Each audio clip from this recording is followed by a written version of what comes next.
Hi, I'm Michelle Casorla, and I'm a professor of English at Georgia State University, Perimeter College, and I hail from the Atlanta area. Anything I'm saying in this video does not represent the views or the perspectives of Georgia State University. These views are my own, so I'm just going to throw out that little thing. All right, so this is the second in a series of beginner levels of teaching with AI. And hopefully you're going to learn a few things. This is about the AI detection trap because it's not a trap I want you to fall into. This is called Reclaiming Academic Integrity in the Age of Generative AI. So let's get into it. So um, ChatGPT fell, as you know, November 30th, 2022. All right. Now, at that point, I kind of went into this death spiral myself. And I said, what am I teaching? I teach writing, right? So what am I teaching? Why am I teaching it? What's different between me and robots? What is human about humanness? What is knowledge? These were some basic things that I started to wonder about. And I really went into a panic. I think a lot of people did. But by summer of 2023, I was working with my colleague Eugenia Novokshchinova, and we were already building AI classes. So we have been working with AI in every class, in almost every lesson since 2023. So that's why I'm here, and I'm talking about these things with you. Okay, so generative AI tools like ChatGPT rapidly reshaped education, sending many educators scrambling for solutions to deter cheating. This rapid adoption of AI freaked everybody out. There was panic everywhere over academic integrity, and this turned us into a bunch of cops instead of a bunch of teachers. And one of the things that I always say is that we need to put down the whistle, take off the policeman's cap, and teach because we are not policemen. Okay, get back to what you really love. So I'm going to talk a little bit in this video about how you do that. So AI detection tools run on an algorithm, and they're looking for two specific things to differentiate between human and AI writing. Okay, so they're looking for example, perplexity. This is the predictability of text, and they're looking for something called burstiness. Wow, I think I have burstiness. The variability in sentence structure. So the great irony is, first of all, that these detectors are AI themselves. So if you don't trust AI, if you think AI hallucinates, if you have some problems with AI, why are you trusting AI to tell you if your student is using AI? This is ridiculous. Okay, just stop. Just stop it, okay? So detectors frequently flag entirely human written text as AI generated. If you doubt me, take something you wrote before AI came about and stick it through an AI detector. I just bet you, especially if it was very formal writing, that you're going to find that it says that it's AI written, or at least part of it is AI written, okay? Because if you're writing in very predictable ways and you're writing in a formal style, chances are AI is going to say that it's AI. Also, by the way, while we're on that topic, if you're in the STEM field, there was recent studies that came out that said STEM people are more likely to be flagged in as AI generated. Their work is more likely to be flagged as AI generated than people in humanities. And that's because there's a very formulistic way of writing in those STEM fields. So because of the higher error rates in false positives, that's accusing people who are perfectly innocent, OpenAI actually shut down its own AI detector in early 2023 because it knew that there was a big problem with trying to determine if somebody had used AI with AI. And this false positive rate is super dangerous, okay? If there's only a 1% false positive rate in 22 million freshman essays over the global world, then that's 220,000 falsely accused students. So If only one student is falsely accused, that's too many in my book.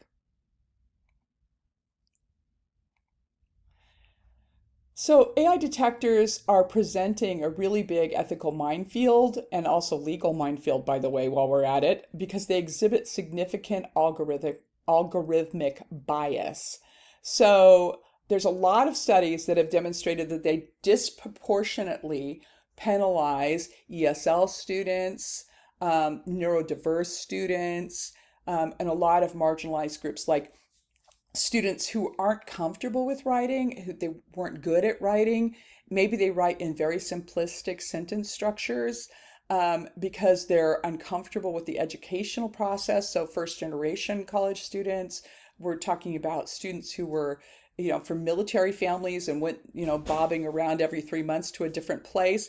All of these students have difficulty with writing. And so they're going to stick with what they are sure is okay, which is very simplistic sentence structures. And that's exactly what is flagged by an AI detector. So these students are more likely to be flagged, and that's not fair.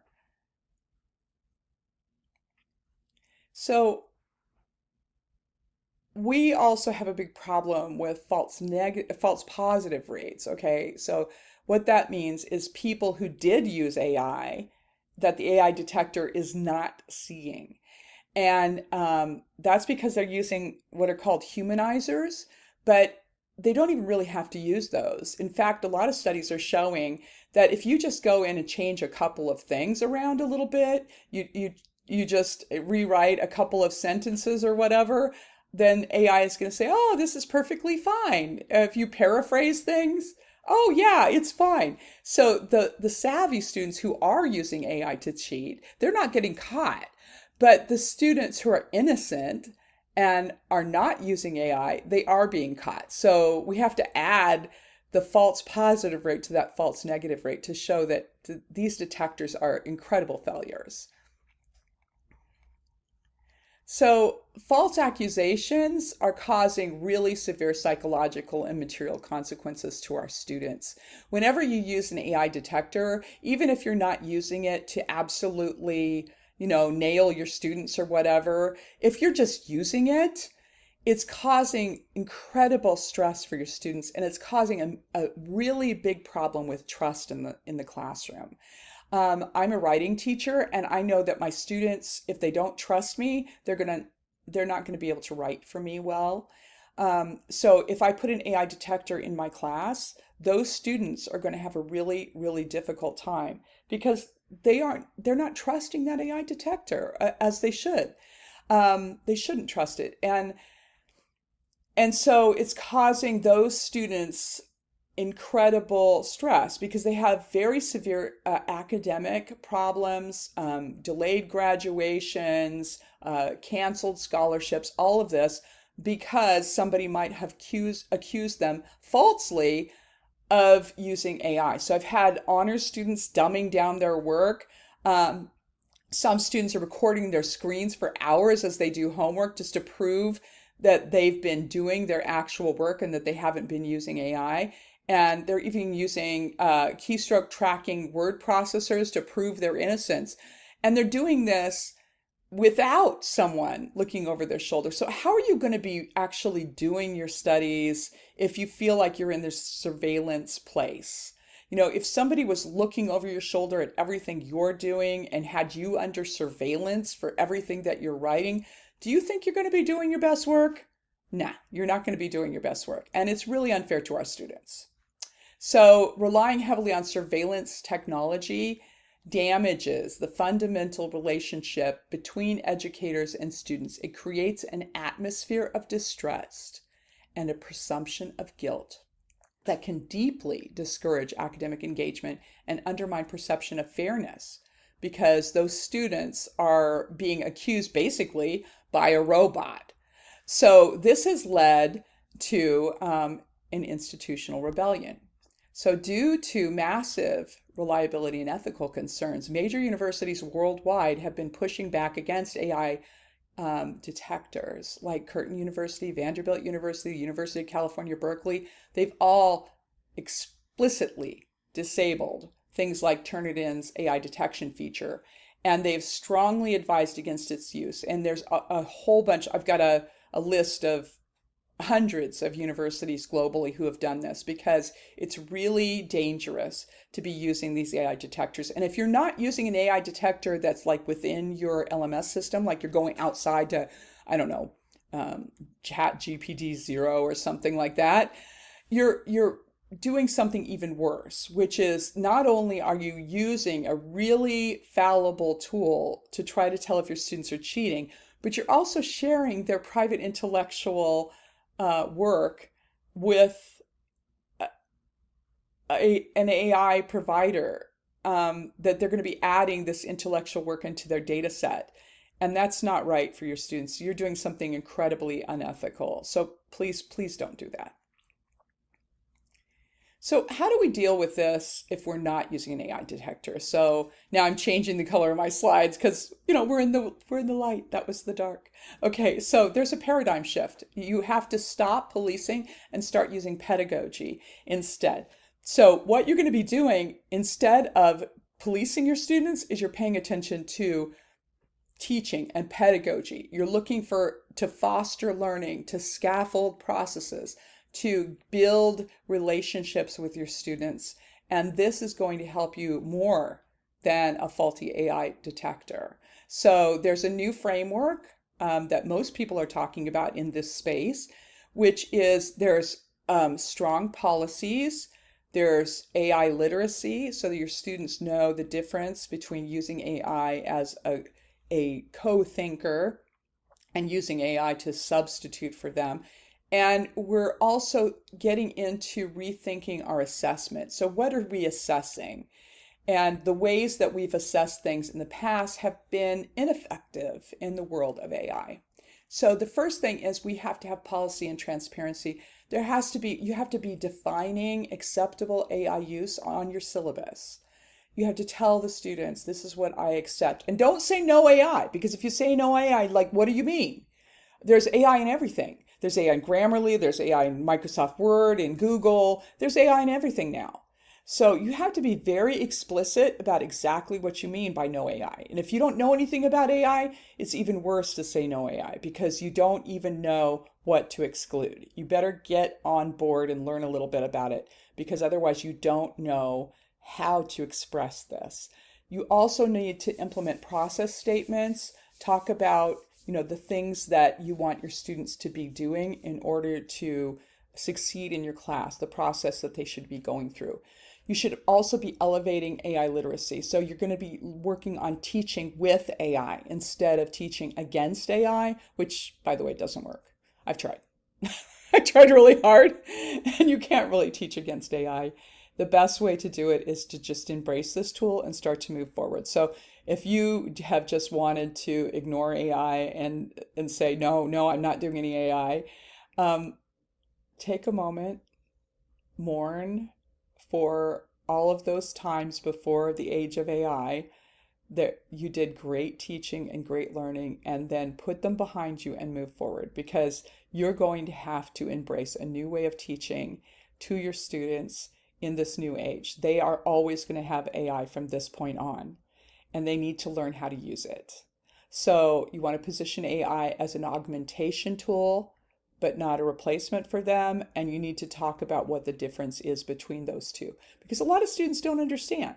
They don't understand how to use AI for educational purposes. And we're going to talk about that further on in the series. And also you need to rethink your assessment. You're going to be scaffolding your assignments. And I'm saying not skills. You're not scaffolding skills. You're scaffolding your lessons. So a whole bunch of little pieces leading up to a bigger lesson, flat grading scales, process, metacognition, all of this is going to be important. And you're going to be using multimodal and process-oriented grading. So you want to really see them working in a whole bunch of different modes, and you want to be looking at their process, not their product. Because look, what we thought we were grading, product, is no longer proof of learning. Finally, you have to pay attention to this human element. You have to look at what is their voice, and I've been calling voice brand. So what is your student's brand? Can you tell it's them? Can you tell the difference between their voice and AI? If you can't, you need to talk to your students about exactly how to facilitate their own voice. And it's not easy to teach, but you should be able to see the personality of your students. And this is a really, really hard with a lot of ESL students and neurodivergent students. They have difficulty with this. So be patient, come up with some ways that they can learn how to do this, and start paying attention to that human element, because that's the future of education. I hope you've enjoyed this, and I will be back with part 3 probably next week. All right, take care.